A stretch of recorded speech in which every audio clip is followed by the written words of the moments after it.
Welcome to the first webinar on the subject of earth leakage and earth fault. In this first webinar, we'll discuss the difference between earth leakage and earth fault, standards governing earth leakage and earth fault devices and regulations, RCD classifications according to nominated standards, methods of detection, types of RCD, and types of ELR, or earth leakage relays.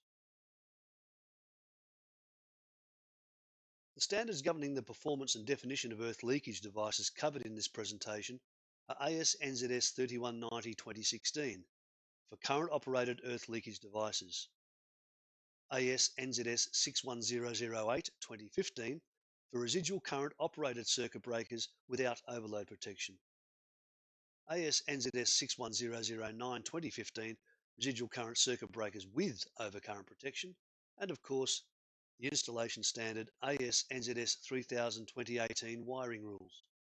There is also an honourable mention for the IEC 60755, which guides us on the general requirements of residual current operated devices. So firstly, let's look at the differences between earth leakage and earth fault. Earth leakage and earth fault are basically the same thing, however of different comparative magnitudes. Earth leakage is defined by the wiring rules in applications and maximum levels of residual current. The terms are often defined by their leakage level according to the circuit rating they are flowing from. Sometimes they're defined by their leakage level depending upon the application. They can also be segregated by their intention. So that's for personal protection or property protection, although this point may be argued on semantics at the upper and lower end of the scale. Earth leakage occurs when current flowing in any active conductors, and neutral conductors are regarded as active conductors as well, and it's able to migrate or flow to earth potential, bypassing normal current path. This is caused by offering an alternative route via chemical deposit, moisture deposit, organic contact, or direct contact, allowing the alternative path to earth potential. For personal protection at the most fundamental levels, 10 milliamps to 30 milliamps are the nominated regulatory thresholds to avoid the risk of ventricular fibrillation in humans. This level is commonly applied in final subcircuits up to 32 amperes. It's generally accepted that secondary levels of between 30 milliamps and 500 milliamps in most commercial and some industrial applications is to avoid rise in touch voltage potentials and avoid fire risk in machinery. These can be applied on circuits ranging from 10 amps to hundreds of amps, depending on the specific application.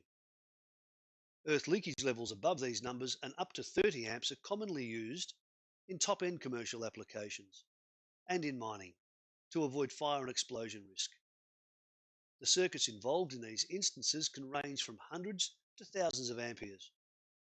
Sometimes earth leakage monitoring in these ranges is used to indicate the need for cleaning and maintenance due to cumulative leakage in an installation. Earth fault is normally determined and defined as a percentage of the nominal current value of the circuit that's being protected. For instance, values between 10% and 40% are often called for on circuits upwards of 100 amps. Earth fault is used as a method of detecting potentially destructive arcing incidents and bypassing the normal overcurrent and instantaneous settings of circuit breakers to reduce interruption times and, as a consequence, reduce switchgear and switchboard damage. We'll discuss this in a little bit more detail later. So earth leakage is normally detected by residual current devices, or RCDs. There are devices specifically designed to detect earth leakage. They have a generally accepted type and design. The standards name different types based on their operational characteristics.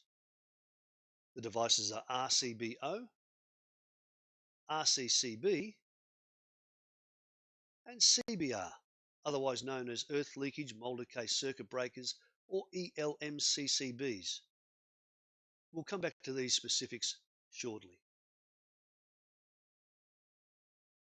Now, classifications may get confusing, so let's quickly try to simplify the type and classification criteria according to the standards of compliance.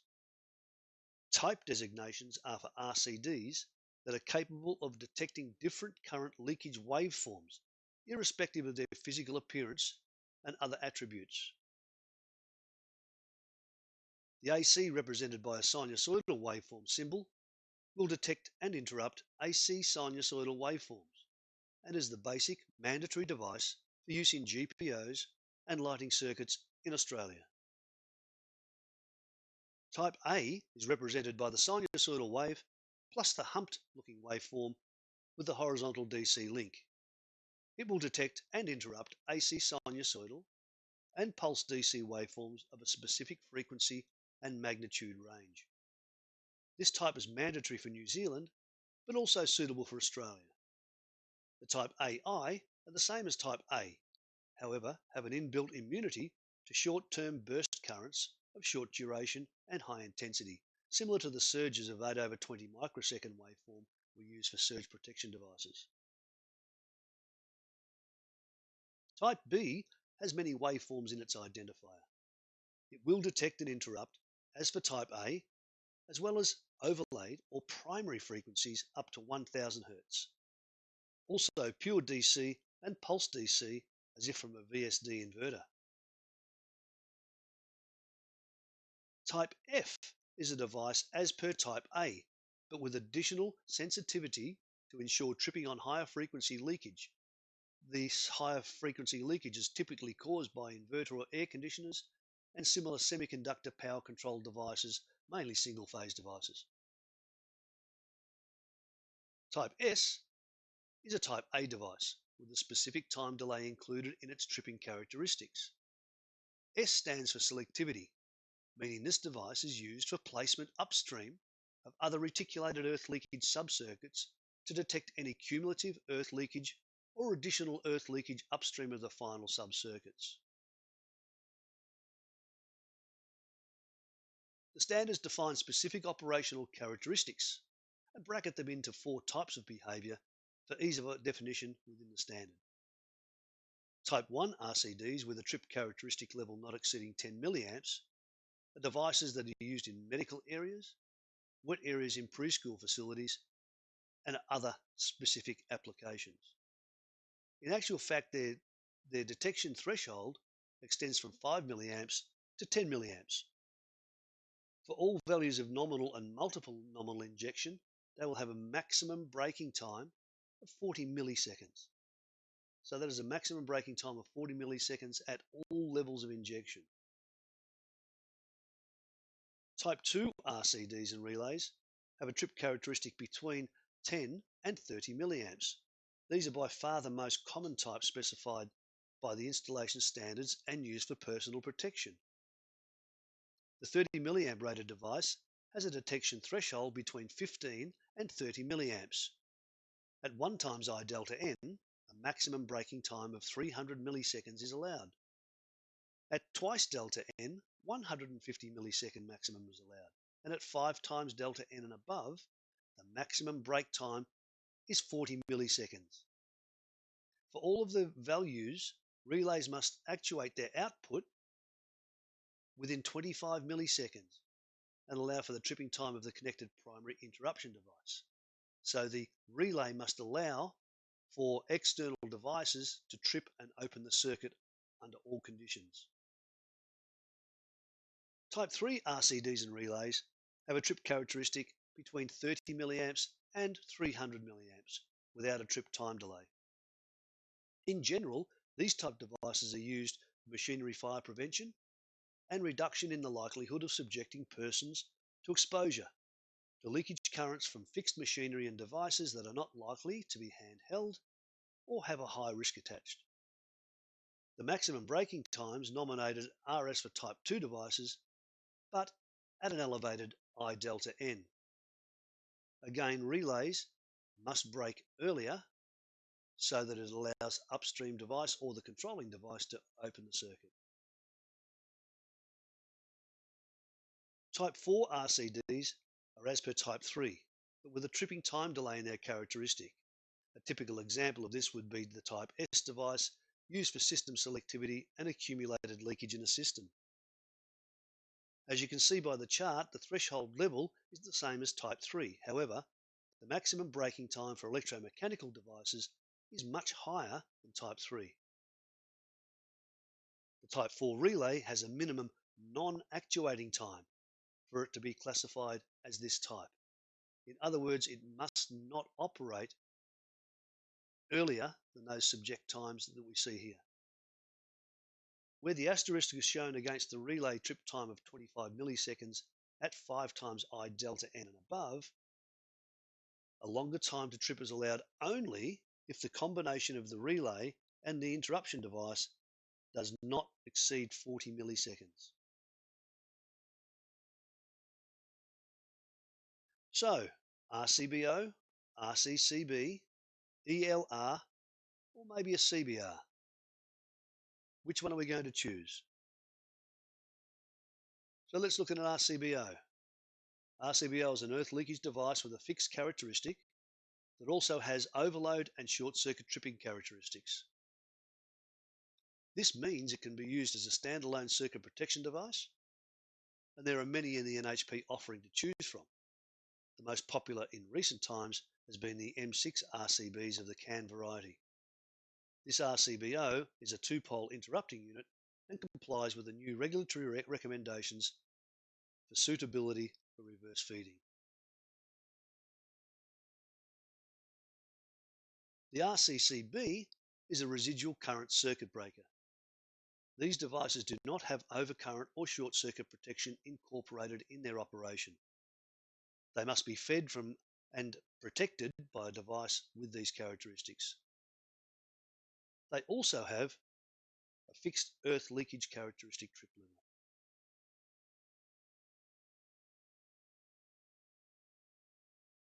CBRs, also known as earth leakage multi case circuit breakers or ELMCCBs, are defined in AS NZS 60947 Part 2 and AS NZS 60755 as circuit breakers with an inbuilt residual current characteristic, and the circuit breakers conform to AS NZS 60947 Part 2.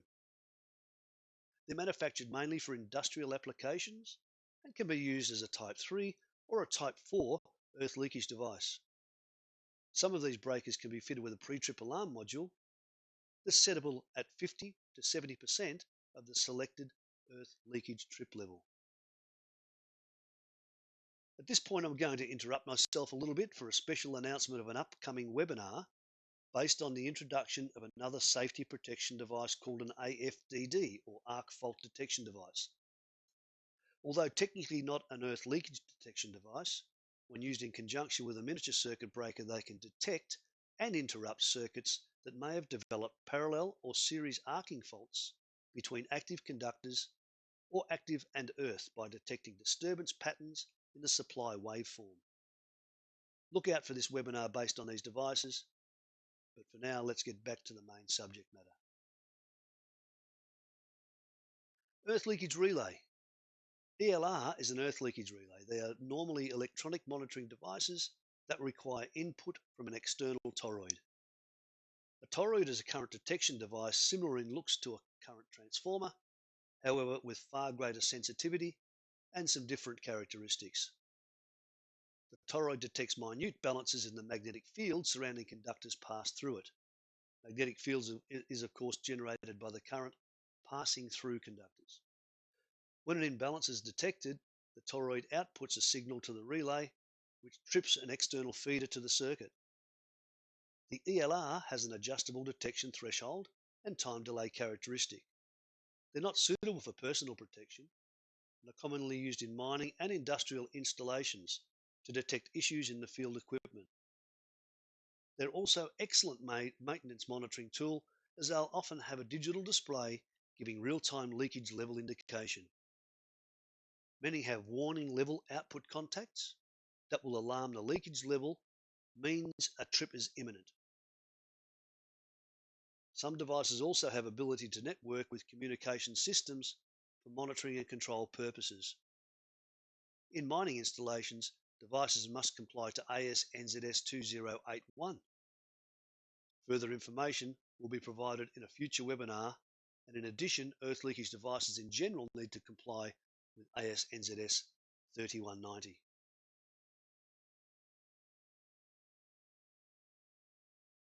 There are specific standards that cover special applications. The short list shown are only a few. Some are referenced within AS NZS 3000 and should be referenced for specifics associated with the application. AS NZS 2081 is for mines and quarries. This used to be only for underground mines and certain specific quarrying operations. However, is now being adapted and adopted to encompass all above and below ground operations. There are many special requirements in this document for devices to comply. The details will be discussed in a future webinar on the subject. The test and performance standards, of course, give details on the specifics of the devices. This includes test conditions and minimum performance levels under laboratory conditions. It's very important to understand that the device performance under these conditions is rarely duplicated in the field. Devices often fail to meet the test requirements when installed, mostly due to connected device characteristics and interference with the expected test results. The expected test results are measured without external influence on the downstream circuits of the devices, and this will also be a subject matter of a future webinar, so stay tuned.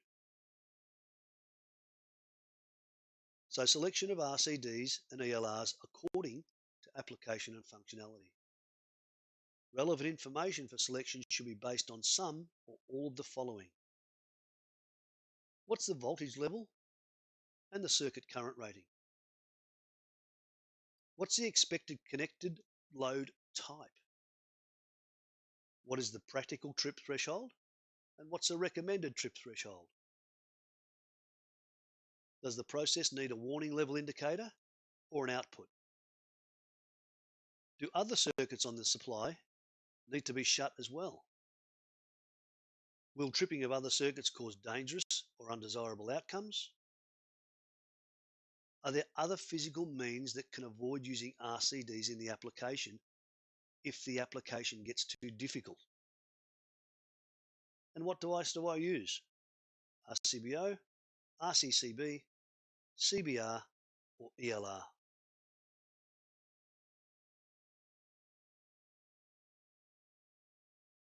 So the current ratings of devices need to be considered when they're chosen.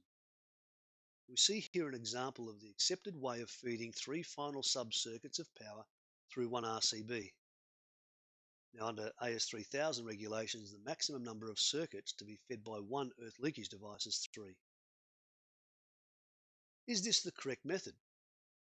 Have we considered the correct current rating of the RCCB? So the answer to that question is no. We've only considered the active conductor current, not the accumulated neutral current. So we've chosen a 32 amp device which covers each leg of 20 amps, but in this case we haven't chosen a current rating that will adequately pass the neutral current, the accumulated neutral current from each of those circuits. In this case we need to go to the 63 amp model to cover that accumulated neutral current. So what have we covered here?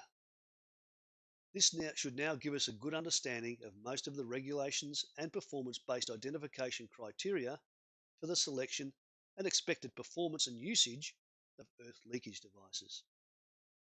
It's now appropriate that we cover standard operational descriptions for devices that protect against earth faults as part of this first webinar. These devices include MCCBs and ACBs. Technically and in practicality, for this level of ground fault, relays will not be covered. Let's look at an industrial situation where a large feeder is equipped with earth fault detection function. The earth fault detection function is this line here. This is the time current coordinate of the earth fault. This is the standard time current coordinate of an air circuit breaker. So we have our long time, short time, and our instantaneous legs. Under normal circumstances, if a fault occurs that may cause an arc fault or a high fault current to flow to earth due to one of the causes discussed previously, the instantaneous settings on the upstream feeder circuit may take some time to detect the high fault current. In these instances, some time might mean upwards of 0.5 seconds in this area here. For this type of fault, every millisecond delay counts as exponentially greater damage, expensive rehabilitation costs, and plant downtime. For the purposes of this exercise, let's call this an 800 amp circuit. If I set a ground fault detection at a nice low level, say 10% at 100 millisecond time delay, the result given a short to earth would be at the detection of 80 amps and allow a 100 millisecond time delay, followed by a 30 millisecond interrupt time, total clearing time. The alternative, based on the breaker's overcurrent and short circuit settings in this region here, would give us around 4,000 amps and a time delay of at least minimum 300 milliseconds. In this case, the clearing time of 30 milliseconds would become irrelevant. Earth fault functionality can be supplied with ACBs as shown in this case. It can be detected with a 4-pole device or a 3-pole ACB with an external fourth current transformer and transducer input converter on the ACB. The feature is also available on MCCBs with electronic overcurrent relays. As with ACBs, 4-pole breakers are normally required to carry out this function when supplying unbalanced loads, that is, 3-phase loads with single-phase loads downstream also being taken from the supply. Most MCCBs with this feature also give neutral pole protection and have inbuilt pre-trip alarm function. For applications where 3-pole breakers are used, no neutral protection can be included. However, an external current transformer matched to the breaker needs to be placed on the neutral to include any out-of-balance currents. In these applications, the current transformer is specifically designed and calibrated to operate with the nominated breaker.